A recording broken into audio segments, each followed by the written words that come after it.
Jaya Radha Madhava Kunja Bihari.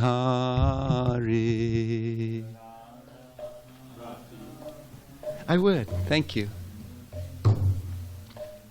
Jaya Radha Madhava Kunja Bihari.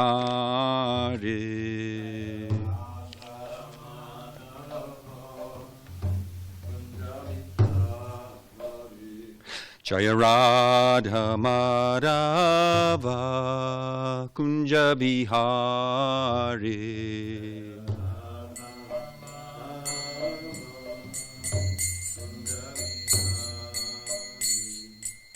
Gopijana Vallabha Girivardhari.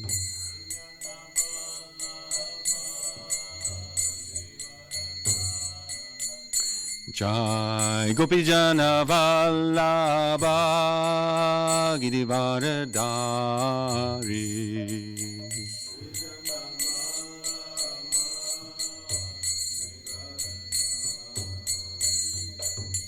Gopijana Vallabha Girivardhari.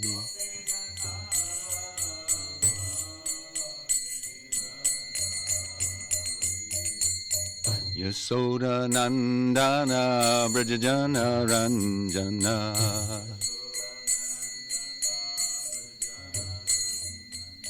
Yasoda Nandana Brajajana Ranjana.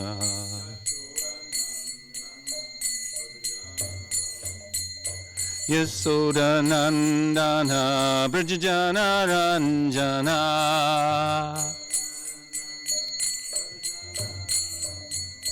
Yasoda Nandana Brajajana Ranjana.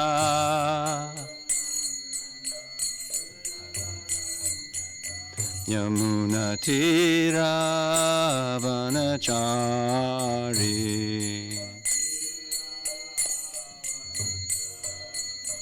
Yamuna Tira Vanachari.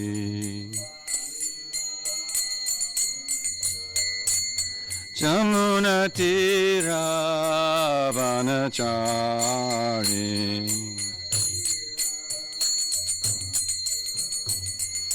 Jaya Radha Madhava Kunja Bihari.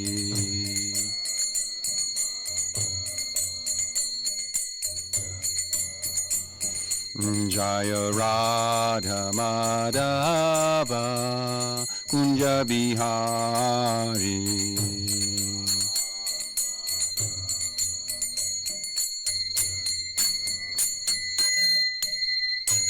Shri Radha Madhava ke, Shri Radha Girdhari ke, Srila Prabhupada ke, Grantaraj srimadbhagavatam ke, Samaveda Gaura Bhakta Vrinda ke, Gaur Premanande.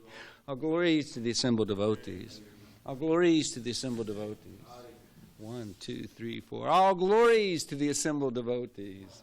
All glories to Shri Guru and Gauranga. Glories to Srila Prabhupada.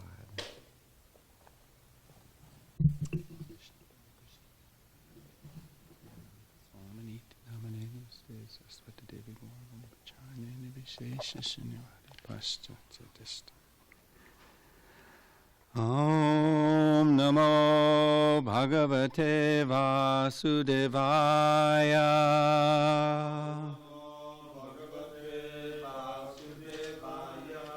Om Namo Bhagavate Vasudevaya.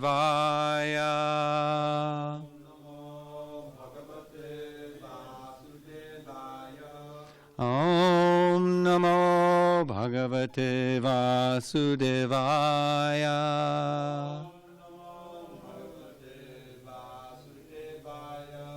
Who's cooking breakfast?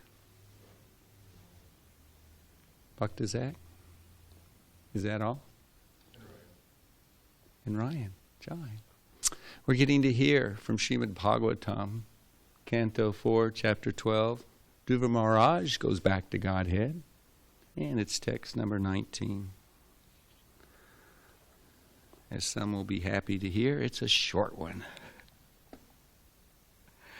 Sadadarsha vimanagrayam Nabasovya Vibhrajaya disho Rakapatim ivoditam Sadadarsha vimanagrayam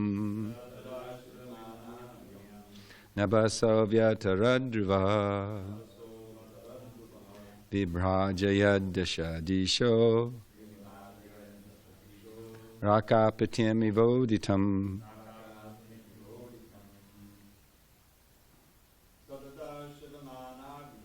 Sadarsha vimanagyam Namasovya vatradva Vibrajaya disho Rakapatim ivoditam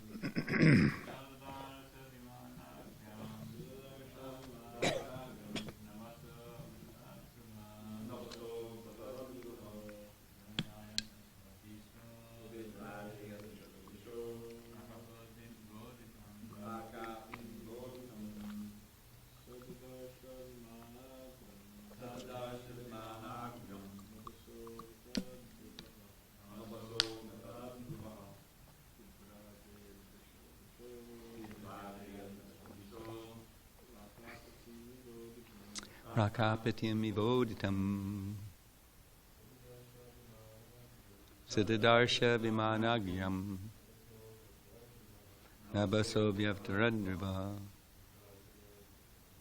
Vibrajaya disho Rakapatim ivoditam Sadadarsha vimanagyam Nabasovya taradrivaha Vibrajaya disho Rakapatim ivoditam Saha he Didarsha saw Vimana an airplane Argyam I guess it's very beautiful Nabasa from the sky Avatarat descending Dhruva Maharaj Vibrajayat illuminating Dasha 10 Disha directions Rakapatim the full moon Iva like Uditam visible. Translation. As soon as the symptoms of his liberation were manifest, what were those symptoms? Because of his transcendental bliss, incessant tears flowed from his eyes, his heart melted, and there was shivering and standing of the hairs all over his body. Thus transformed in a trance of devotional service, Dhruva Maharaj completely forgot his bodily existence, and thus he immediately became liberated from material bondage. As soon as the symptoms of his liberation were manifest, he saw a very beautiful airplane coming down from the sky, as if the brilliant full moon were coming down, illuminating all the 10 directions. Purport? A short purport. By His Divine Grace, A.C. Bhaktivedanta Swami Srila Prabhupada Ki. Huh? Srila Prabhupada Ki. Thank you. There are different levels of acquired knowledge. I'm just going to tell you, this purport, both Dravida Prabhu and myself, we tried looking for references about this subject that Srila Prabhupada is going to share with us in this short purport, and we didn't find anything.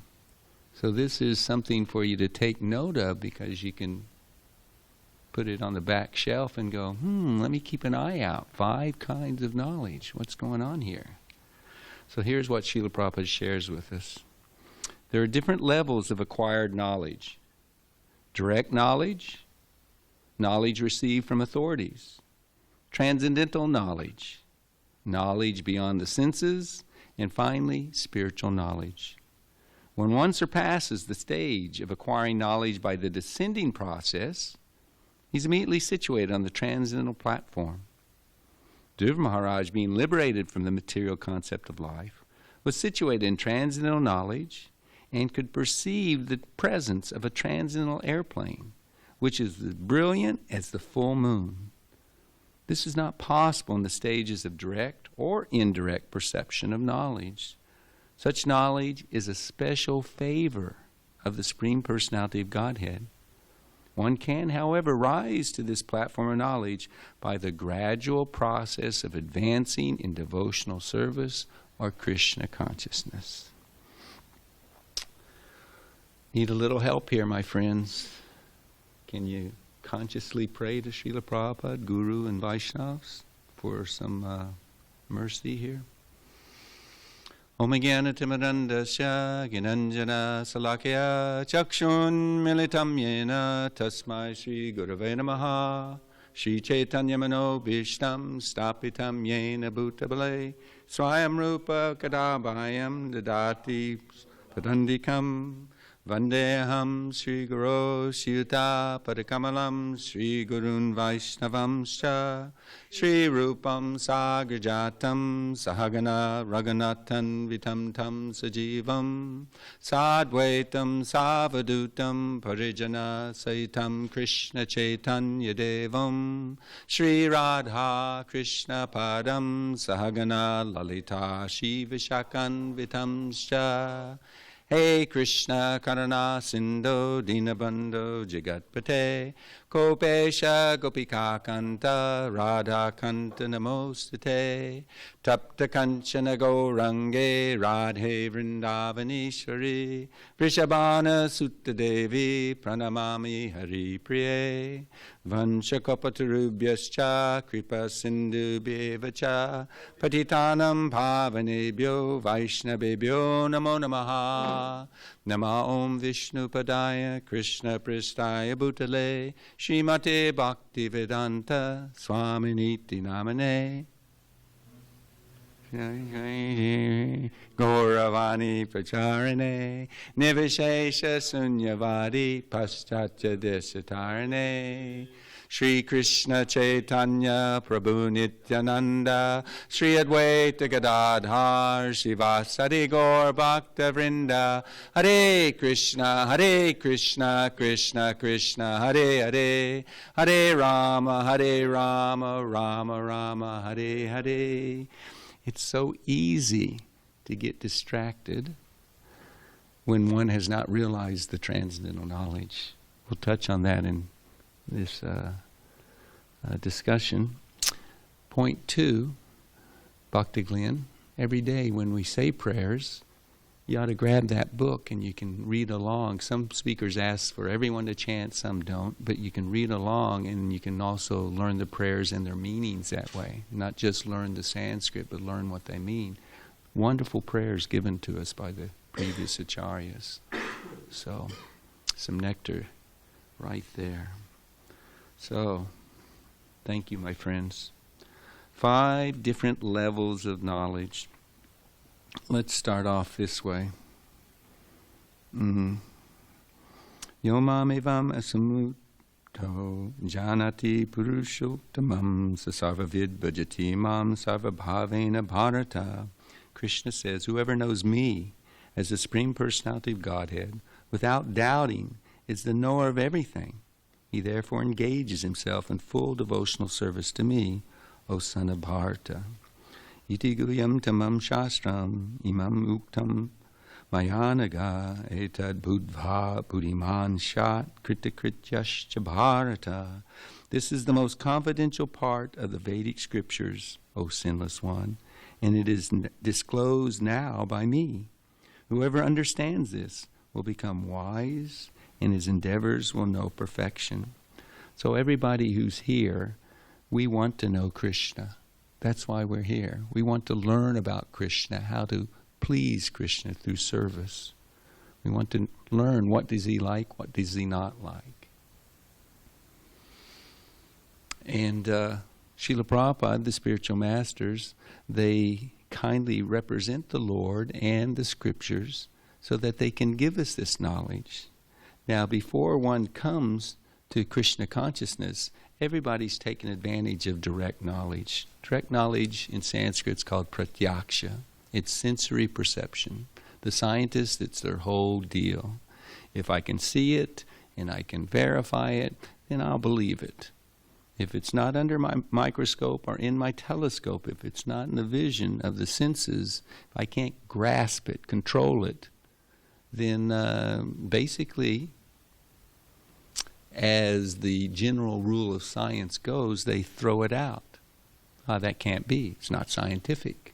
But of course, we're hearing from day one that Krishna, a little cowherd boy, playing a flute with his girlfriend, Srimati Radharani, are the supreme absolute truth.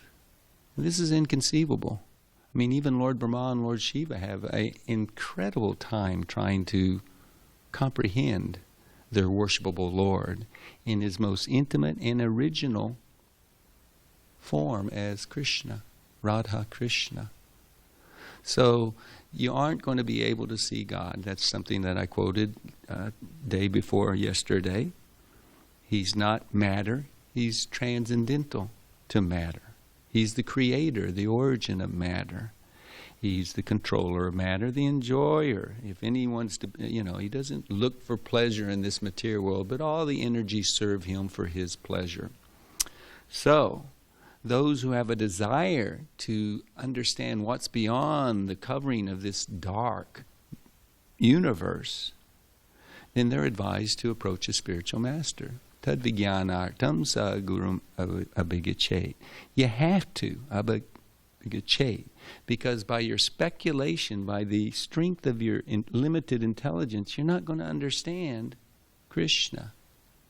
You might be able to come close to understanding who you are as an eternal spiritual spark, but even then to realize that you're not the body but soul, spirit, eternal spirit, you have to have a little drop of Krishna's mercy. There has to have been something you did to please him, and then your mukti, your liberation, can be granted. So the direct knowledge is not something we're very much interested in, because the senses are imperfect.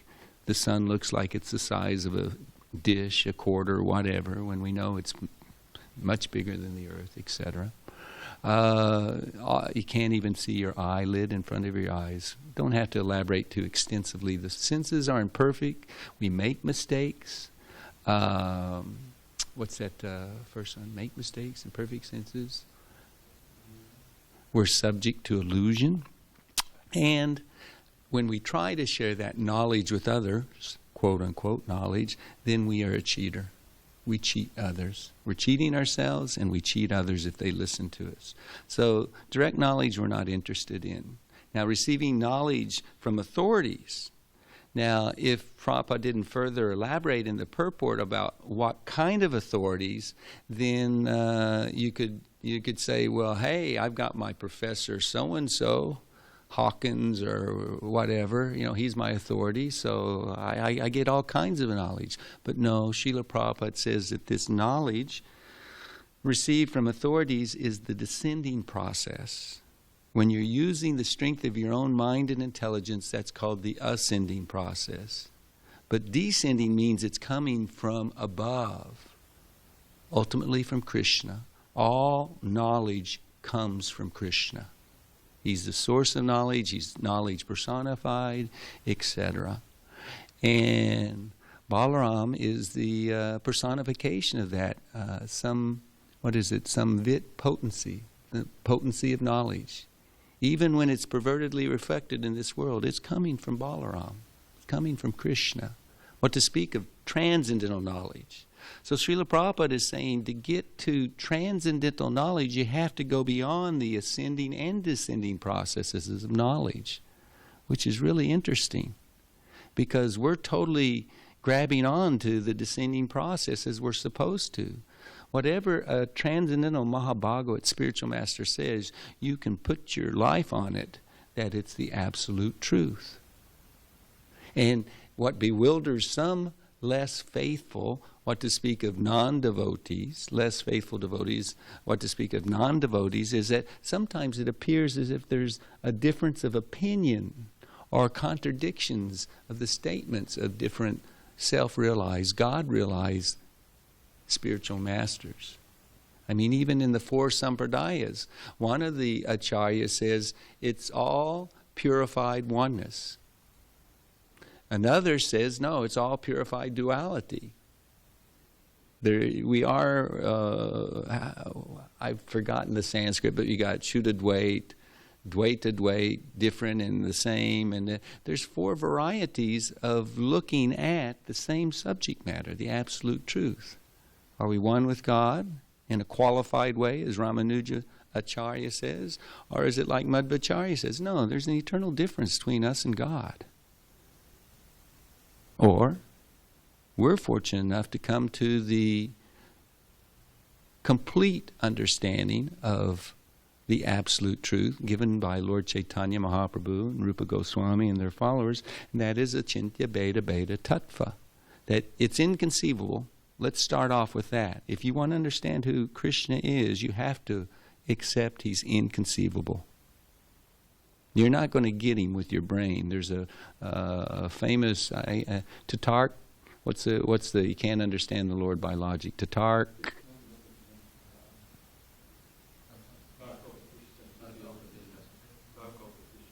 Is that from Vedanta Sutra?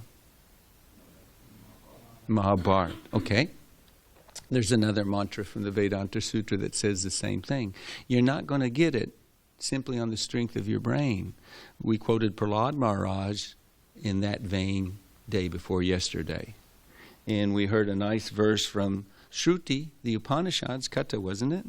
That the Supreme Lord is not attained by expert explanations, by vast intelligence, nor even much hearing.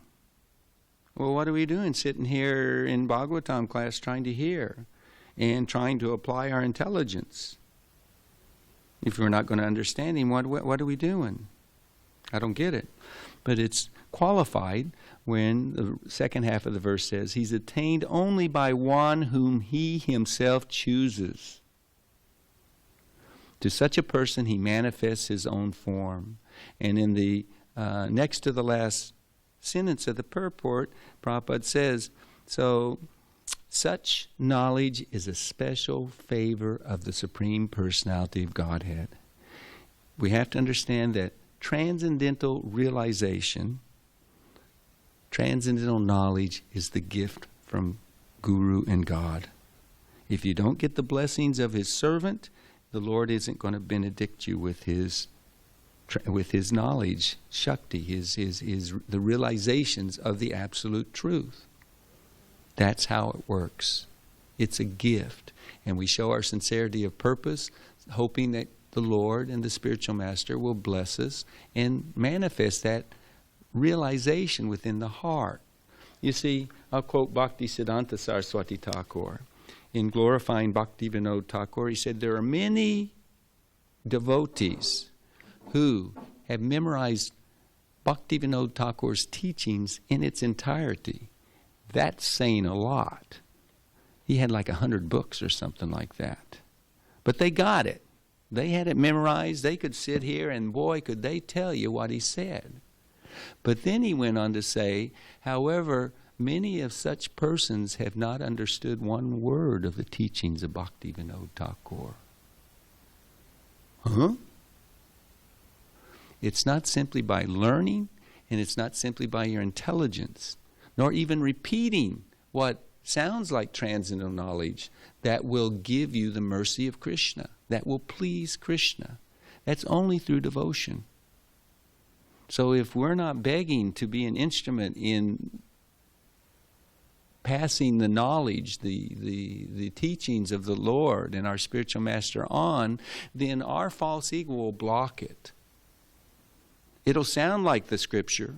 It'll sound like spiritual knowledge, but there's two terms for this. There is, this is from Chaitanya Bhagavat in Bhakti Siddhanta Thakur's purports.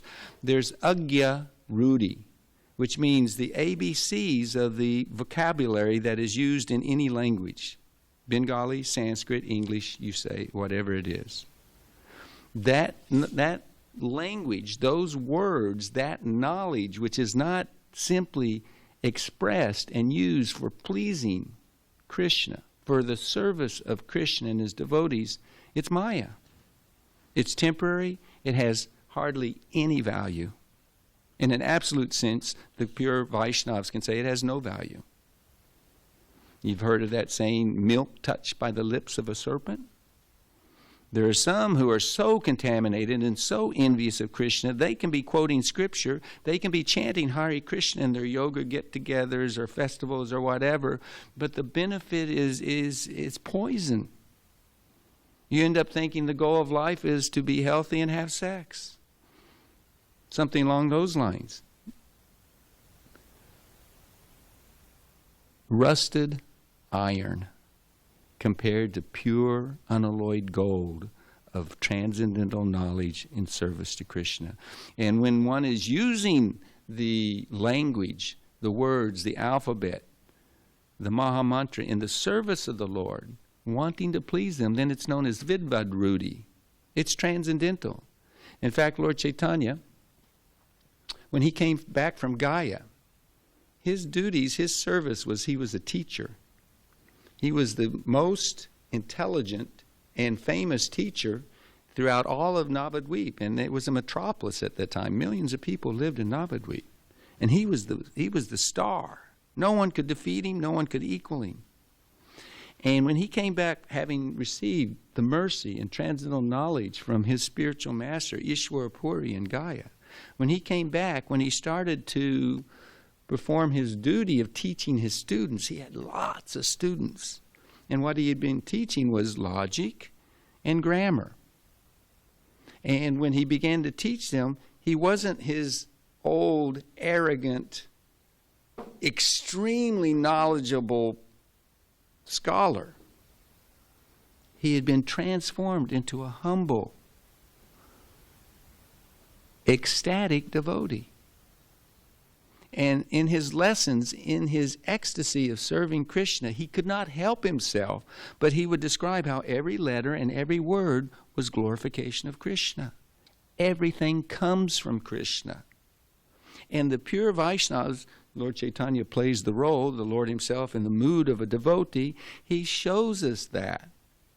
Like Prabhupada said, simply by reading one page, one paragraph, one word of these books can give you eternal benefit. Because they're all Krishna. They're all glorification of Krishna. And the pure Mahabhagavats, they see that, and thus there's nothing they can't engage in Krishna's service. One of the prayers of Bhaktivinoda Thakur, he says, when the illusion that the Supreme Lord is separate from this material creation is dispelled, then I will come to understand, I will come to realize that I'm simply the eternal servant of the Lord. We're here. We're one of the energies of the Lord. We're meant to engage in his service. And that is accomplished when one accepts subservience and service of Krishna's representatives, the Vaishnavas, the Gurus, and pleases them. And as they pray to Krishna, please bless this sincere devotee, then the Lord is bound to do such. The Mahabhagavat Gurus, when they ask the Lord to do something, he runs to accomplish that task. Please help, please accept this devotee. And Krishna gives realization. And that realization is the third level that's described here, transcendental knowledge. Now in that transcendental knowledge, that's the liberated state. It's when you realize that you're spirit soul. Just like when it says tadvidi pranipatena, it says approach a spiritual master.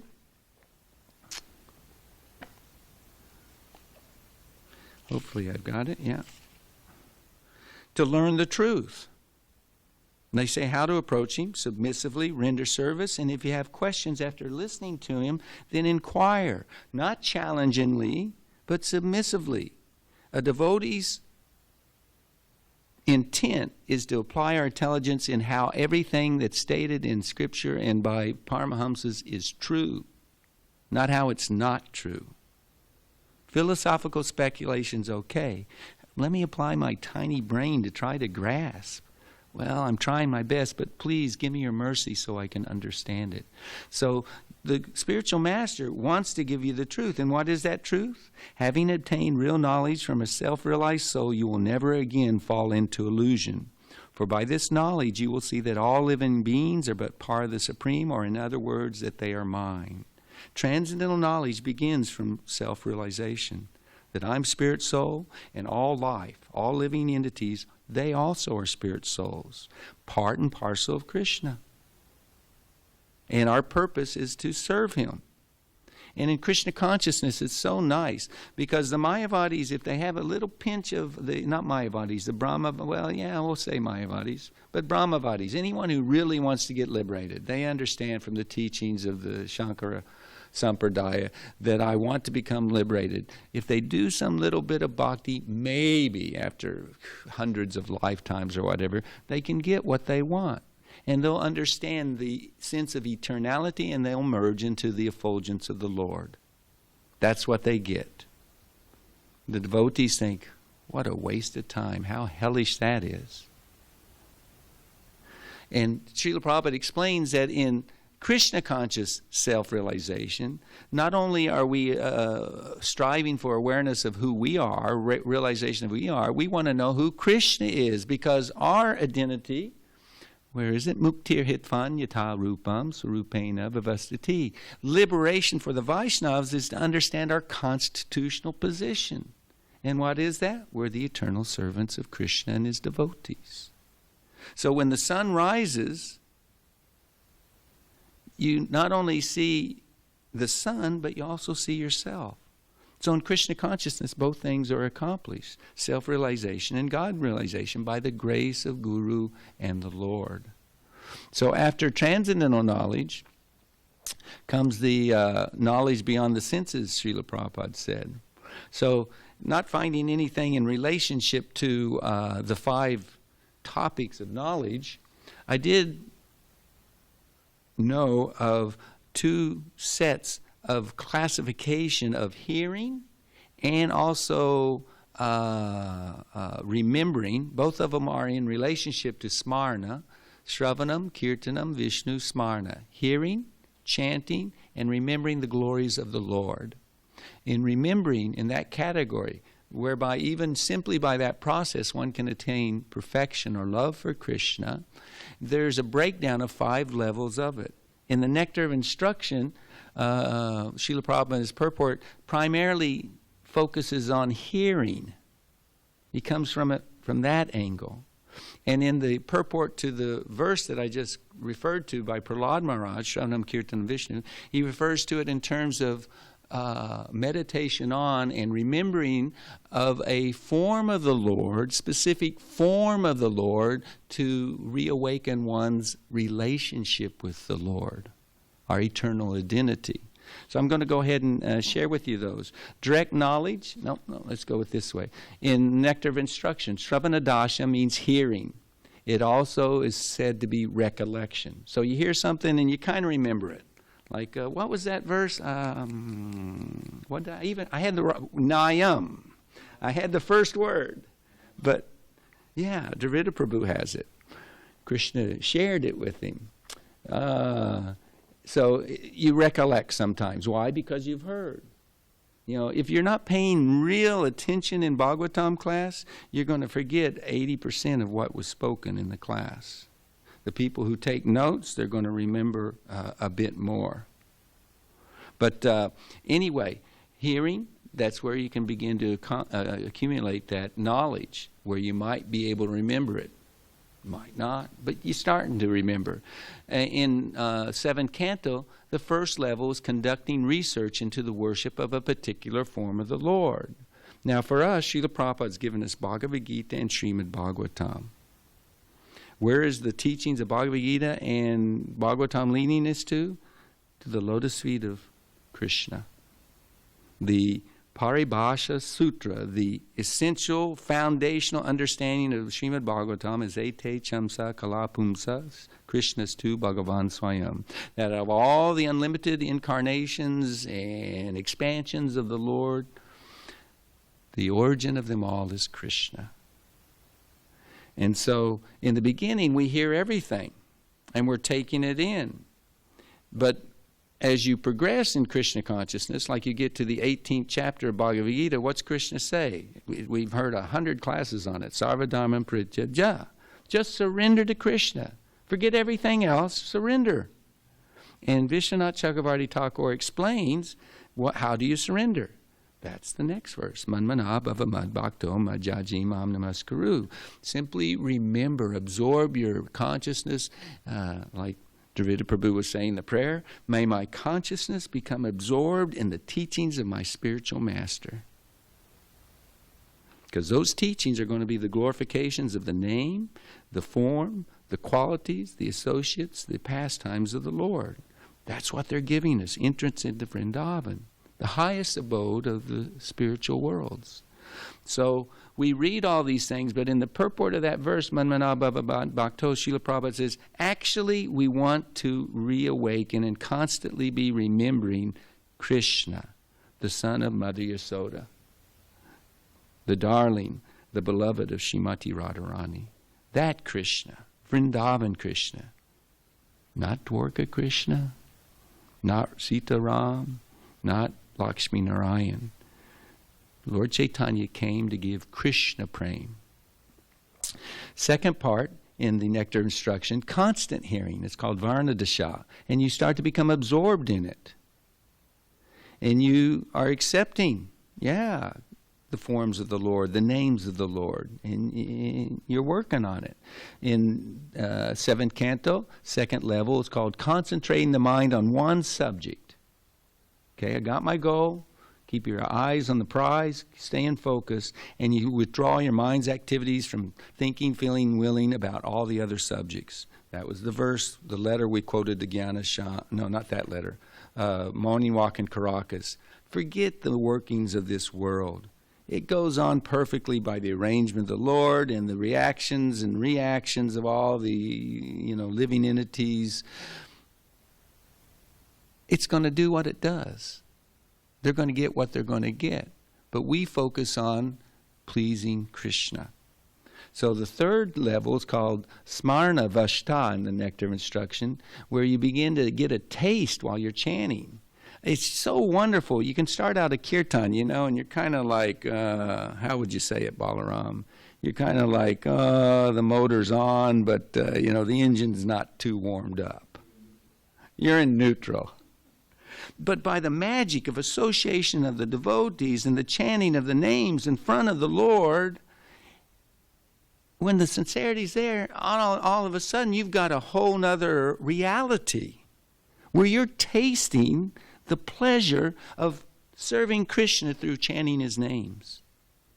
And you can even get off the bodily platform and actually dance. It happens. It's a natural expression. That's what happened to Lord Chaitanya. When he went to teach his students, he was saying everything was Krishna. And this was going right over their head. Man, this isn't what Nimai Pandit was telling us before. He was teaching us how to become expert scholars and, be able to defeat anybody and everybody we debate with. And so they went to the teacher of Lord Chaitanya Mahaprabhu, Gangadas Pandit, incarnation of Sandapani Muni in Krishna Lila, Krishna's teacher in Krishna Lila. And he heard the student said, he laughed. He said, don't worry. You come, bring Nimai this afternoon. I'll talk to him. And so he basically said, what are you doing? Everything's Krishna. How about your father and your grandfather? Father's name is Jagannath Mishra. His grandfather's name is Nilambara Chakravarti. He asked him, Balaram, weren't they scholars? Were they wasting their time studying the scriptures? Studying the Vedic text? They were wonderful devotees. You should chant Hare Krishna, but simultaneously keep your job. Teach them what they've come to hear. He took it submissively from his teacher. Yes, Guru Maharaj. By your grace, I can do that. With your blessings, I will defeat anybody and everybody. Kind of caught a little bit of the mood that he had before getting the mercy of his spiritual master, Ishwar Puri. So he went out and he started, debating anybody who would walk by. He sat down on a porch, and any teacher that'd come by, professor, whatever, he'd call them out and start and smash them, humiliate them, defeat them. He was in the groove. And then what happens? Across the street, there's a devotee named Ratnagarbha. And what's he doing with his time? He's reading Srimadbhagavatam out loud, which was the point made Dravida Prabhu yesterday, chanting out loud, and that verse entered into the ears of Lord Chaitanya. Uh-oh. It was a verse in relationship to the sacrificial Brahmins' wives, and Krishna, it describes his form, his beauty. He has the golden dhoti, a forest garland, a lily over his ear. His hand is resting on one of his friends, and he's the best of dancers, and he's enjoying in the forest like that. Lord Chaitanya hears that, and he goes into ecstasy. Because he was far beyond the third stage. He had reached the fifth stage, which Dhruva Maharaj had also reached, samadhi. And at that stage, you're the Lord's like a magnet, and you're an iron filing. You're immediately attracted. He started rolling on the ground in ecstasy, crying, and then he passes out, hearing what we're repeating. None of us are rolling on the ground and passing out. This is what's there, awaiting. It's in the sound vibration. And then when he woke up, more, give me more, continue on. And so when the Ratnagarbha sees, oh my gosh, he starts chanting Srimad Bhagavatam, and the reciprocation, that's how it is. If you're fired up, setting the example, if you've got a taste, it's contagious. Who doesn't want the excitement of Krishna consciousness? What are you going to compare it to? There is no comparison. Period. And once you're convinced of that, then that highest, what is it? Referring to another verse here. That highest, nothing in this world is sublime and pure as transcendental knowledge. That's 438, what I'm referring to. Nahi jnanena sadrisham pavitramiya vidyate tat swayam yoga samsida kalanatmani vindate. So in this world there's nothing so sublime and pure as transcendental knowledge. Such knowledge is the mature fruit of all mysticism, and one who has become accomplished in the practice, that's what we're doing, practicing devotional service, in time will enjoy this knowledge within himself. It's there. We're doing what we're supposed to be doing. We just have to conscientiously keep on doing it, enthusiastically, with confidence, full faith. This is all there is in life. I've given up on the rest of the pursuits. It doesn't work, never made me happy.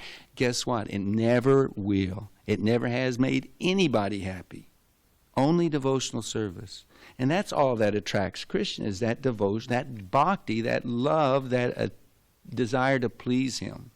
So Lord Chaitanya is in trance. He then goes over and embraces Ratnagarbha, and he immediately becomes fully blossomed in love of Godhead. Oh my God, now it's all over. Like everybody in the neighborhood's coming out and like seeing this scene where Lord Chaitanya's dancing, crying, rolling on the ground. Ratnagarbha's like, crying while chanting the Bhagavatam. And that was the point I was going to make. Devotees just encourage each other more and more, and that's what devotee association's about.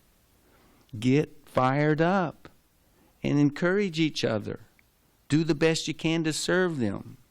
I want to make sure I slide this point in.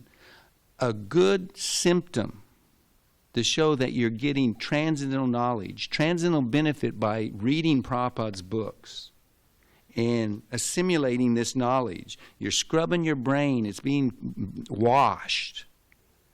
The crap's being replaced, and the transcendental instructions and glorifications given by Guru are being inserted instead. They're becoming the reality. This is our paradigm. This is how we see life. Krishna is God. I'm his eternal servant. Everything is for the pleasure of Krishna. One who is on the transcendental level of knowledge is humble. Because there is no pride in the tiny 1/10,000th, the tip of a hair, spirit soul. There's unlimited spirit souls, and all the conscientious, liberated spirit souls are all pleasing Krishna. And then there's little old me. What do I? How special can I be? I'm just, as one little comment comes to mind, just a little tiny fish in a vast ocean of aquatics. Nothing to be proud of. By nature, the soul is humble. And if we're cultivating humility while cultivating the knowledge, it really helps for the realizations to come. And the super sadhana is, Vaisheshika Prabhu says, Vaisheshika says, is sharing that knowledge with others. Distributing books or preaching, sharing, whatever you can do to help others understand it. If you remain proud and you just simply gather the jewels of this knowledge for yourself, and you're simply self-interested, obviously you haven't become liberated in the process, and because you're not sharing it. And it's stated in the Krishna book that such knowledge is like a flame, a lamp that gets covered in a basket. Nobody benefits from that knowledge. And if the basket is airtight, when you put the lid on it, what happens to the knowledge? What happens to the flame? It slowly but surely extinguishes. If you don't use it, you lose it. You know, and there's, ask some of us old-timers. If you don't keep the verses going in the Rolodex of repetition, hearing, chanting, and remembering, I mean, some Prabhus have forgotten more verses than I ever remembered. But the point is, share it. That is symptomatic of you are on a transcendental platform, or you're acting under the guidance of one who is, and you're pleasing them by doing that. And with that mercy, then you can be an instrument in their hands. Fourth level, the third level in nectar of instruction, chanting and ecstasy you got to taste, or concentration on a particular form of the Lord. It's called meditation. And all three of them, meditation, nectar instructions in Bhagavatam. Meditation is the third platform that's called transcendental knowledge here. You've kicked up Uttama, Shreyam Uttama. The knowledge is beyond this world. It's spiritual, it's transcendental. Fourth stage, when your meditation expands and becomes constant, anusmriti, or in Bhagavatam, concentrating one's mind continuously on the form of the Lord. Nectar instruction, Prabhupada called it anusmriti, in Bhagavatam, dhruva anusmriti. Same thing. And in the fifth, samadhi. Everyone, all three sources say the fifth level is samadhi. Nectar instruction, it means uninterrupted and unceasing anusmriti, also known as smarna dasha. Bhagavatam, samadhi, or awakening a liking for concentration upon a particular form of the Lord. In other words, the soul comes to understand his original constitutional position, and he clearly understands his eternal relationship with Krishna. Perfection of life, also known as sampati dasha. And here Prabhupada calls it the fifth stage is, what did he say? Finally, spiritual knowledge. Now, Dhruva Maharaj had that spiritual knowledge. If you have the spiritual knowledge as it's being described here, you understand your identity, you have your spiritual form. You have your senses with which you can see Krishna or the divine Vaikuntha airplane coming down. Without spiritual senses, you don't see such reality. You accept it you see with the ears at our level. You believe it, you hold on to it, and by the mercy of the Lord, we become increasingly purified if we keep applying ourselves. So let's stop there. Are there any questions or comments? I didn't say Om, but 9:45 was my cutoff, so any questions? Yes, Dravida Prabhu. Contributions. Hare Krishna. The samadhi is the ultimate level there. You can complete absorption and you don't lose it. You stay in samadhi. So I always, when I hear about samadhi, I turn to the Bhagavatam, the Bhagavad Gita, the 6th chapter, the 20 to 23. And great verse. Yeah, there's 4 there. In the stage of perfection called trance or samadhi, one's mind is completely restrained from material mental activities by practice of yoga. The perfection is kind of one's ability to see the self by the pure mind and relish and rejoice in the self. Now, capital S. Well, not only that, but the thing is, I'm realizing now that it's really both selves. Yeah. You know, is that you, and that reminds me of one of the little editing things that I did that I think is hopefully going to be appreciated by devotees. That those famous verses beginning with what is it? God, this is not, my brain is really going. You know the one where Krishna's in the heart and you're hearing and he's purifying, and Srinvatam Sukata Krishna. So there's a progression there, right. Obviously, from hearing and purification, right? Ashtaparasha Padrishu. And then you get to the point, Evam Prasanna Manaso Bhagavat Bhakti Yogadaha. The Vijnana. You see, some of these 5 that you started out with at the beginning of the purport, I think we're going from Gyan to Vijnan. Yeah, and then a deeper Vijnan. But then the last one of the series is Vidyate Vidya Grantis Chidyante Sarvasangsaya Chiyante Jessikamani Drushte Evatmanishware. So all the knots in the heart are cut, all the doubts are eliminated, and when all the karma is destroyed, one sees oneself and one's master. Now we never had that. We didn't have the and. You saw it as. One sees the self as master.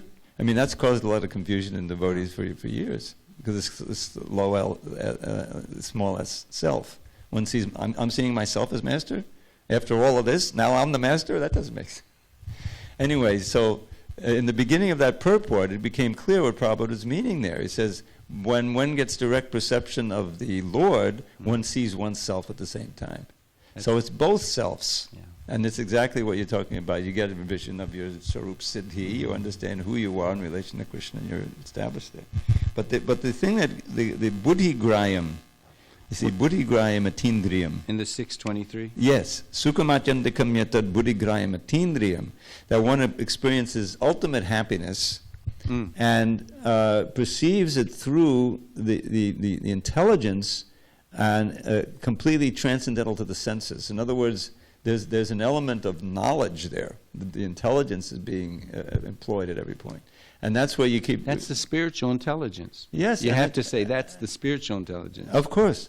And the idea that... of the soul. I'm saying of the soul. You know, the mind is one of the senses, so intelligence is part of that. So yeah, it's spiritual intelligence. But the idea is that there's the knowing. You're talking about the consciously. You've been emphasizing that. Is that your application in every sphere is the application of your intelligence, which gets purified, and I'm trying to relate it to these levels of knowledge. You know, the knowledge. Ultimately culminates in this atyantikam sukham, is the ultimate happiness, and it's never lost like that. It says Krishna consciousness. Anyway, wonderful. Just some thoughts on it. Yeah, thank you for sharing that. And that verse that you referred to, what were you reading from? Was that Chaitanya Bhagavat or Chaitanya Mangal? Which one? The pastimes of Lord Chaitanya. That's Chaitanya Bhagavat. Chaitanya Bhagavat. Well, if we had time, I more likely than not would bring you to tears when Lord Chaitanya finally wraps up his pastime of being Nimai Pandit. Oh, wow. He gives the holy names to his students. He gives them permission to go out take shelter of some other teacher. You have my blessings, because obviously I can't do this anymore. I remember. And they like, But doesn't who it could we go to after hearing from you? They said, we also tie up our books. And then Lord Chaitanya says, well, then let's chant together. And he starts, and that's where Hariya Raya Nama Krishna. And that's why I only sing Gopal Govindaram. Yeah, because that's what he taught them that to other sing. was an expansion of that. Song. I really like the mood of Vrindavan Das Thakur's explanation of the students of Lord Chaitanya, because from Chaitanya Charitamrita, what do we hear about him? We hear one pastime where they tried to strike him because he was angry. You've interrupted my gopi, and they tried instructing him, what, chant Krishna. If you're going to chant Krishna. What's this gopi stuff? So you see that. But the other light, and Bhakti Vinod Thakur and Bhakti Siddhanta, they elaborate in purports that these are eternal associates of the Lord. And in winding up the pastime, they become some of the constant associates of the Lord in the kirtans that take place in Srinivasa Angana. Well, we have to remember that Krishna says several times, I'm just elaborating those pastimes that Vrindavan doesn't, so they both really need to be read together, and then you get it full. Yeah. Today I'm going to memorize, I'm saying in front of the deities, this verse that you started out, the Shamam Haranyapati. The last line, Karanot Palalaka Kapolaka Mukab Jahasam. Oh, you're talking about what verse he heard to go into ecstasy? Yes. Go ahead and say the whole thing for us. Shyamam Hiranyapati Dimba Namalya Barha Dhatu Prabhavanatavesha Manuvratangse Vinyasta Hasta Matarena Dunanam Abjam Karnot Palalaka Kapol Namukab Jahasam. Translation? His complexion was dark blue and his garment golden, wearing a peacock feather, colored minerals, sprigs of flower buds, and a garland of forest flowers and leaves. He was dressed just like a dramatic dancer. He rested one hand upon the shoulder of a friend, and with the other he twirled a lotus. Lilies graced his ears, his hair hung down over his cheeks, and his lotus-like face was smiling. Haribo. And that's how the Brahman's wives saw him, and that's the verse that sent Lord Chaitanya. It's a good one to meditate on. 9 cantos. Study them attentively. Yesterday we heard, how did they pray to hear the day before? Incessantly and attentively. After 9 cantos, when we come to the 10th canto, the glorification of Krishna, that's what we're being brought to. Everything in ISKCON, everything that we're being taught is meant to bring us to the eternal shelter and service of Radha and Krishna. That's the point. And when you become qualified in that way, as these levels are sharing with us, and they take place, if you want it, you'll be given. Then if we're in that level, we hear that voice, that verse, we would have to conscientiously control the ecstasy so that we don't disturb neophytes or put on a show unnecessarily. That's the end of the show, folks. But if you want to ask something, go ahead. So we were just speaking on the subject of Lord Chaitanya, and you were mentioning in the class, when he was in Nimai Pandit, you were saying that before he went on his pilgrimage to Gaya. Huh? I was saying... You were saying that prior to his pilgrimage to Gaya, his personality displayed arrogance. Lots of arrogance. So just so I can get a better, deeper, and maybe others can get a better, deeper understanding of Lord Chaitanya, could you explain why he was displaying such things prior to... I've been ordered by my Prabhu, because what happens now is the camera starts going to the deities and there's music playing, and you're going to, evidently we will disturb somebody going, why am I not hearing that? Because that's the system. Srila Prabhupada ki, Grantaraj srimadbhagavatam ki, Samaveda Gaura Bhakta Vrinda ki, Transcendental Internet ki. Hare Krishna.